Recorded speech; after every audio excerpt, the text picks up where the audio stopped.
इस खास सेशन में आपका स्वागत है।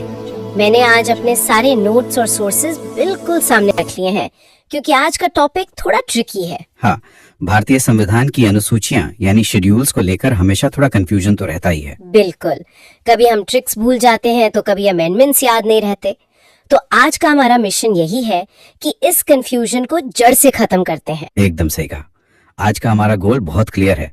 हम सभी 12 अनुसूचियों का एक इन डेप्थ एनालिसिस करेंगे।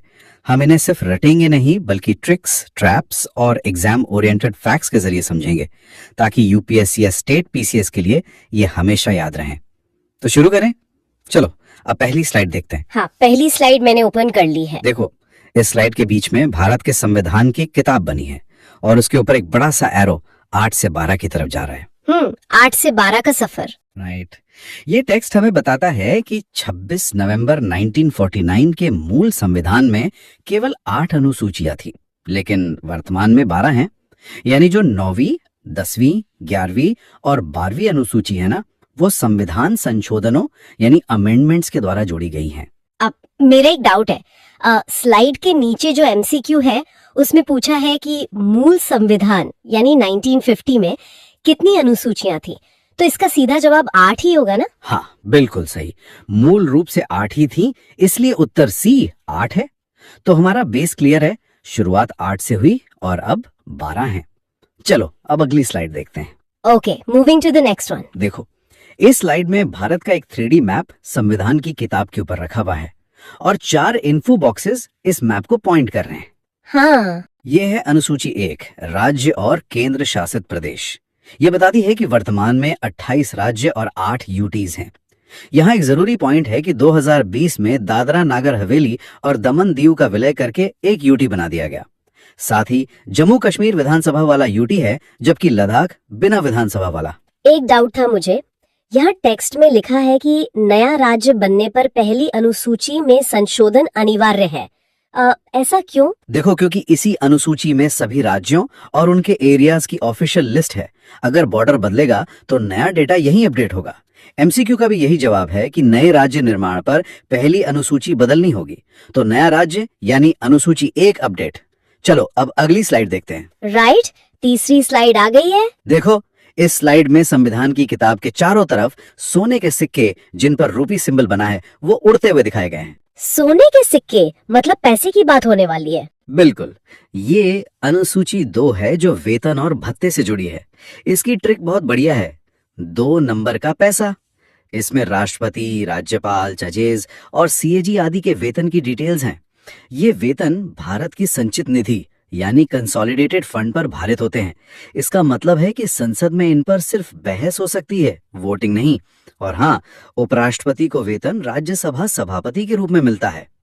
वेट, मतलब उपराष्ट्रपति पद के नाम पर कोई वेतन नहीं है? बिल्कुल सही पकड़ा आपने। उन्हें राज्यसभा के सभापति की हैसियत से ही वेतन मिलता है। ये पॉइंट एग्जाम के लिए इम्पोर्टेंट लग रहा है। यहाँ एक नीले रंग का ट्रैप अलर्ट बॉक्स भी दिख रहा है मुझे। हाँ, ये बहुत बड़ा ट्रैप है एग्जाम का।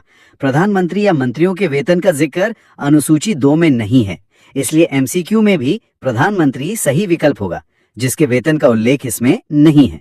तो याद रखना, पैसा मतलब अनुसूची 2, लेकिन पीएम इसमें नहीं। चलो अब अगली स्लाइड देखते हैं। Okay, next slide. देखो, यहाँ किताब के ऊपर एक गोल्डन पेन और एक सील लगा हुआ शपथ पत्र यानी स्क्रोल रखा है। अच्छा, ये है अनुसूची 3, शपथ या प्रतिज्ञान। इसकी ट्रिक है 3 अक्षरों का शब्द शपथ। इसमें मंत्री, सांसद, विधायक, जज और सीएजी की शपथ का प्रारूप है। मंत्री पद और गोपनीयता की शपथ लेते हैं, जबकि सांसद केवल कर्तव्य निर्वहन की। एक और फैक्ट, 16वें संशोधन 1963 के बाद चुनाव लड़ने वाले उम्मीदवार भी पर्चा भरते समय शपथ लेते हैं। एक कंफ्यूजन है, सांसद और मंत्री की शपथ अलग अलग होती है क्या? हाँ, स्लाइड साफ कहती है कि सांसद कर्तव्य की और मंत्री सीक्रेसी यानी गोपनीयता की शपथ लेते हैं। ये पॉइंट एग्जाम के लिए इम्पोर्टेंट लग रहा है। इसमें एक मेगा ट्रैप बॉक्स हाईलाइटेड है। हाँ, राष्ट्रपति यानी आर्टिकल 60, उपराष्ट्रपति यानी आर्टिकल 69 और राज्यपाल यानी आर्टिकल 159, इनकी शपथ तीसरी अनुसूची में नहीं है। उनके लिए अलग आर्टिकल्स हैं। एमसीक्यू में इसीलिए राष्ट्रपति सही जवाब है। तो 3 अक्षर की शपथ, लेकिन राष्ट्रपति इसमें नहीं है। चलो अब अगली स्लाइड देखते हैं। Right, slide number 5। देखो, इस स्लाइड में भारत के मैप पर अलग अलग ऊंचाई के 3D बार ग्राफ्स खड़े हैं जो बेसिकली सीट्स की संख्या को दर्शा रहे हैं। सीट्स का डिस्ट्रीब्यूशन। एग्जैक्टली ये अनुसूची 4 है, राज्यसभा में सीटों का आवंटन। इसकी ट्रिक है बुजुर्गों का चौथा। राज्यों और यूटीज में ये सीटों का बंटवारा जनसंख्या के आधार पर होता है। और हाँ, राज्यों के विधायक यानी एमएलएज वोट देकर इन्हें चुनते हैं। सबसे ज्यादा सीट्स यूपी में हैं 31 और फिर महाराष्ट्र में 19। केवल विधानसभा वाले यूटीज जैसे दिल्ली 3, पुडुचेरी 1, जेएनके 4 शामिल हैं। लद्दाख और चंडीगढ़ की 0 सीट्स हैं। एक छोटा सा डाउट है, लद्दाख और चंडीगढ़ की 0 सीट्स क्यों हैं? क्योंकि वहां विधानसभा ही नहीं है और राज्यसभा सदस्यों को चुनने के लिए एमएलएस का वोट लगता है। तो एमएलएस नहीं तो सीट्स नहीं। जनसंख्या के हिसाब से सीट्स चौथी अनुसूची में आती हैं। चलो अब अगली स्लाइड देखते हैं। ओके, आते हैं 6th स्लाइड पर। देखो, यहाँ संविधान की किताब एक चमकती हुई शील्ड के अंदर है और उसके चारों तरफ 10 छोटे छोटे भारत के मैप्स बने हैं। शील्ड मतलब प्रोटेक्शन? बिल्कुल, ये अनुसूची 5 है, अनुसूचित क्षेत्रों और जनजातियों का प्रशासन। ट्रिक है 5 साल के चुनाव में वादे। ये 10 राज्यों में SC/ST क्षेत्रों के प्रशासन से जुड़ी है। राज्यपाल के पास यहाँ वीटो पावर होती है कि संसद का कानून लागू होगा या नहीं, और यहाँ जनजातीय सलाहकार परिषद यानी TAC बनती है। ये स्लाइड में एक स्पेशल मेंशन है समानता जजमेंट 1997। ये क्या है? ये बड़ा अहम केस है। इस फैसले के अनुसार आदिवासी भूमि को माइनिंग के लिए निजी कंपनियों को देना शून्य यानी वॉइड माना जाएगा। तो बेसिकली 5वीं अनुसूची मतलब 10 राज्यों के SC/ST क्षेत्र और राज्यपाल की स्पेशल पावर। चलो अब अगली स्लाइड देखते हैं। नेक्स्ट स्लाइड पे आते हैं। देखो, इस स्लाइड में पूर्वोत्तर भारत यानी नॉर्थ ईस्ट का हरा रंग का मैप है और बगल में एक ATM मशीन बनी है। ATM machine? हाँ, यही तो ट्रिक है। अनुसूची 6 पूर्वोत्तर के विशेष जनजातीय क्षेत्र। ये केवल 4 राज्यों के लिए ऑटोनॉमी देती है। ट्रिक है ATM में मनी नहीं, यानी A से असम, T से त्रिपुरा, M से मेघालय, M से मिजोरम।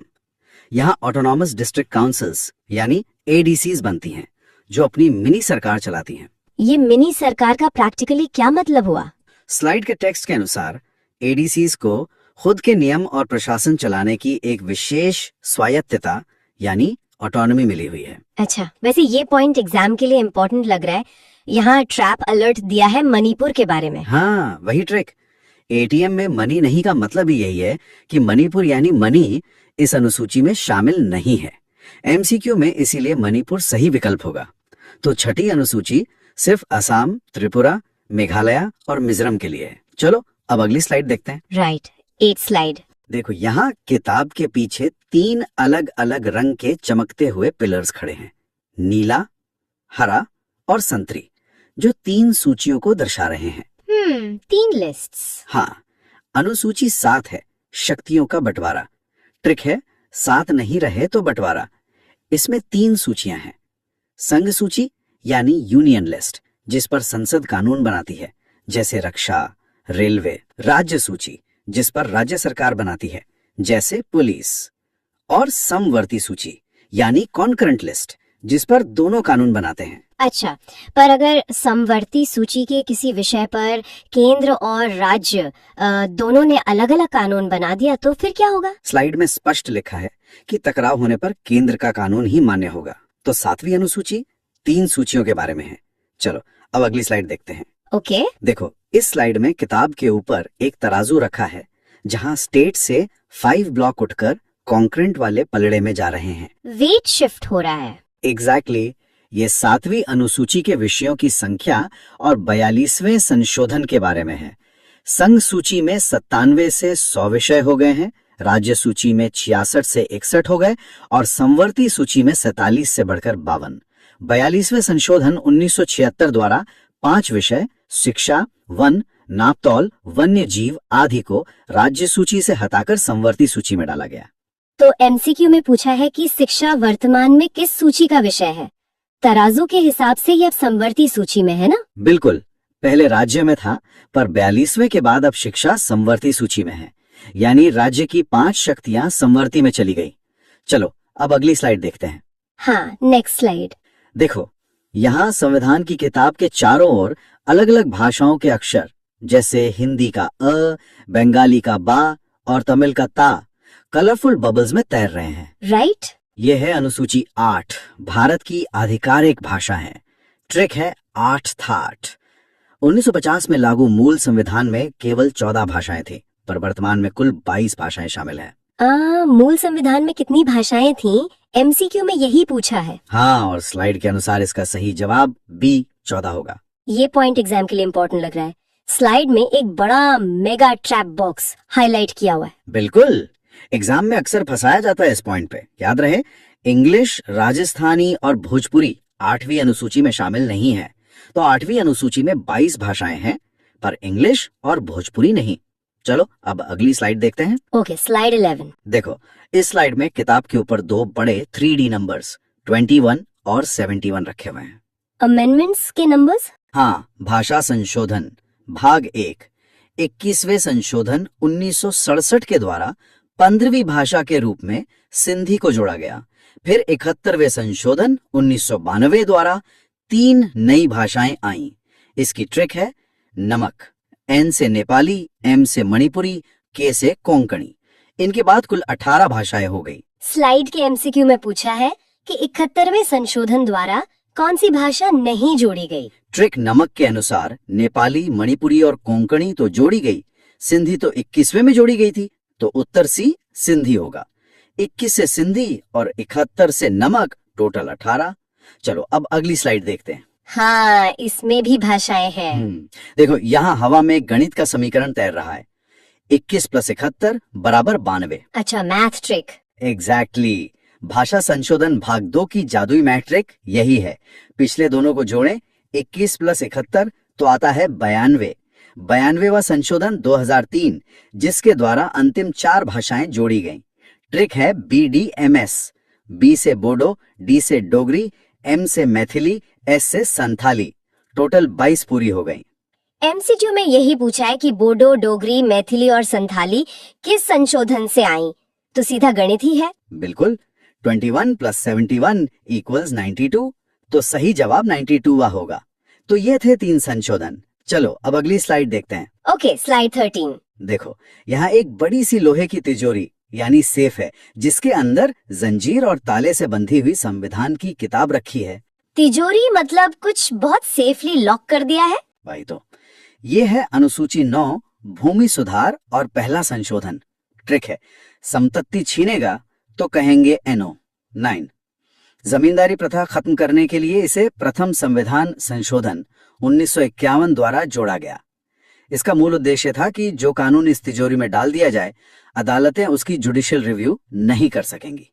इसमें अभी 284 कानून हैं। मुझे चीज पूछनी थी, तमिलनाडु का जो 69% आरक्षण है वो भी इसी में शामिल है क्या? हाँ, स्लाइड के ब्रैकेट में स्पष्ट लिखा है कि उसको भी इसी 9वीं अनुसूची में डालकर सुरक्षित किया गया है। तो ये कोर्ट से बचाने की तिजोरी थी। चलो अब अगली स्लाइड देखते हैं। हाँ, आते हैं 14 स्लाइड पर। देखो, इस स्लाइड में एक जज का हथौड़ा यानी गेवल जोर से किताब पर पड़ रहा है और किताब के चारों ओर का बॉक्स टूटकर बिखर रहा है। तिजोरी टूट गई। बिल्कुल। सुप्रीम कोर्ट ने IR कोएलो केस 2007 में इस अनुसूची की निरंकुशता को समाप्त कर दिया। 24 अप्रैल 1973 को कट ऑफ माना गया। फैसला हुआ कि इस तारीख के बाद डाले गए कानून का जुडिशियल रिव्यू हो सकता है, यदि वो मूल ढांचा यानी बेसिक स्ट्रक्चर का उल्लंघन करें। तो इसका मतलब अब नवी अनुसूची पूरी तरह सुरक्षित नहीं है। एकदम सही। 24 अप्रैल 1973 के बाद वाले लॉज को कोर्ट रद्द कर सकता है अगर वो बेसिक स्ट्रक्चर के खिलाफ हो। तो IR कोएलो ने कवच तोड़ दिया। चलो अब 10वीं अनुसूची की स्लाइड देखते हैं। राइट। देखो, यहाँ एक बड़ा सा लाल रंग का X मार्क बना है और उसके नीचे से अलग अलग दिशाओं में जाते हुए तीर दिख रहे हैं। Red cross. हाँ, अनुसूची 10 है दल बदल विरोधी कानून यानी एंटी डिफेक्शन। ट्रिक है दल बदल अब बस करो। नेताओं के आयाराम गयाराम नाटक को रोकने के लिए इसे 52वें संशोधन 1985 द्वारा राजीव गांधी सरकार में लाया गया। इसकी भी मैथ ट्रिक है 5 × 2 = 10। बाद में 91वें संशोधन ने इसे सख्त बनाया। अब मंत्रिपरिषद का आका कुल संख्या का 15% से ज्यादा नहीं हो सकता। ये 15% वाला नियम 91 संशोधन से लाया गया, राइट? इसका मेन रीजन क्या था? हाँ, ताकि कोई विधायकों को मंत्री पद का लालच देकर दल बदल ना करवा सके। ये पॉइंट एग्जाम के लिए इम्पोर्टेंट लग रहा है। नीले बॉक्स में एक ट्रैप अलर्ट भी है यहाँ। हाँ, ये एक बड़ा ट्रैप है। दल बदल पर अयोग्यता यानी डिस्क्वालिफिकेशन का अंतिम फैसला राष्ट्रपति नहीं बल्कि सदन का अध्यक्ष यानी स्पीकर करता है। एमसीक्यू का भी यही सही उत्तर है। तो दल बदल रोकने के लिए 10वीं और फैसला स्पीकर के पास। चलो अब अगली स्लाइड देखते हैं। Okay, slide 16। देखो, इस स्लाइड में एक बरगद का पेड़, एक गांव की चौपाल और एक नीले रंग का ट्रैक्टर दिखाई दे रहा है। गांव का सीन। राइट। अनुसूची 11 है पंचायती राज। ट्रिक है 11वीं में पंचायत। इसे 73वें संविधान संशोधन 1992 द्वारा जोड़ा गया। पंचायतों को काम करने के लिए कुल 29 विषय सौंपे गए, जैसे कृषि, पेयजल। ट्रिक है 2 + 9 = 11। एमसीक्यू में विषयों की संख्या ही पूछी है तो उसके लिए हम सीधा ये एडिशन ट्रिक यूज कर सकते हैं। बिल्कुल। स्लाइड में ट्रिक है 2 + 9 = 11 यानी 29 विषय। उत्तर बी 29 है। 11वीं अनुसूची, 73वां संशोधन, 29 विषय। चलो अब अगली स्लाइड देखते हैं। आते हैं नेक्स्ट पर। देखो, यहाँ एक आधुनिक शहर का 3D मॉडल है जिसमें ऊंची इमारतें, सड़कें और एक फायर ब्रिगेड की गाड़ी दिख रही है। शहर का एडमिनिस्ट्रेशन। हाँ, अनुसूची 12 है नगर पालिकाएं यानी शहरी स्थानीय निकाय। ट्रिक है 12वीं के बाद बाहर नगर में। इसे भी उसी साल 74वें संविधान संशोधन 1992 द्वारा जोड़ा गया। नगर पालिकाओं को 18 विषय सौंपे गए हैं, जैसे शहरी नियोजन आदि। नगर पालिकाओं को संवैधानिक दर्जा किस संशोधन से मिला? एमसीक्यू का जवाब 74वां ही होगा। हाँ, 11वीं पंचायत के लिए 73वां और 12वीं नगर पालिकाओं के लिए 74वां। तो 12वीं नगर के लिए। अब हम रिवीजन की तरफ बढ़ते हैं। चलो अगली स्लाइड देखते हैं। Revision time. देखो, इस स्लाइड में बीच में 1 to 6 लिखा है और इससे 6 अलग अलग ट्रिक्स के बॉक्स जुड़े हुए हैं। हाँ, तेजी से रिकैप करते हैं। 1 नई किताब पर नाम, 2 2 नंबर का पैसा, 3 शपथ, 4 बुजुर्गों का चौथा, 5 5 साल के चुनाव में वादे, 6 एटीएम खाली तो 6। यहाँ जो एमसीक्यू है कि एटीएम ट्रिक का संबंध किस अनुसूची से है, उसका उत्तर छठी है ना? हाँ बिल्कुल, पॉइंट 6 में साफ लिखा है एटीएम मतलब छठी अनुसूची। 1 से 6 सॉलिड हो गई। चलो अब अगली समरी स्लाइड देखते हैं। Moving to 19th slide. देखो, यहाँ बीच में नीले बॉक्स में 7 to 12 लिखा है और उससे 6 ट्रिक्स के बॉक्स जुड़े हैं। राइट। बाकी की ट्रिक्स हैं 7 नहीं तो बंटवारा, 8 8 थार्ड, 9 संपत्ति छीना तो एनो, 10 दल बदल बसकर, 11वीं में पंचायत, 12वीं के बाद नगर में। हाँ, एमसीक्यू में पूछा है कि कौन सा सही सुमेलित यानी मैच्ड है। ए 8वीं दल बदल, बी 10वीं भाषाएं, सी 11वीं पंचायत, डी 9वीं राज्यसभा। स्लाइड की ट्रिक्स के हिसाब से 11वीं में पंचायत यानी विकल्प सी बिल्कुल सही मैच है। तो 7 से 12 भी याद हो गई। चलो अब आज के सेशन की आखिरी स्लाइड देखते हैं। The ultimate revision map. हाँ देखो, ये एक माइंड मैप है जहाँ बीच में संविधान की किताब है और उसमें से 12 एरोज निकलकर 12 अलग टैग्स की तरफ जा रहे हैं। पूरा संविधान एक विजुअल में। बिल्कुल। टैग्स है territory, salary, odds, Rajya Sabha, SC ST, ATM, lists, languages, land, defection, panchayat, municipality. यहाँ एक MCQ है कि किस संशोधन को मिनी कॉन्स्टिट्यूशन कहा जाता है जिसने 5 विषयों को समवर्ती सूची में डाला। हमने स्लाइड 9 में देखा था ना, तराजू वाले विजुअल में, कि 42nd संशोधन 1976 ने ऐसा किया था, इसलिए उत्तर A 42nd होगा।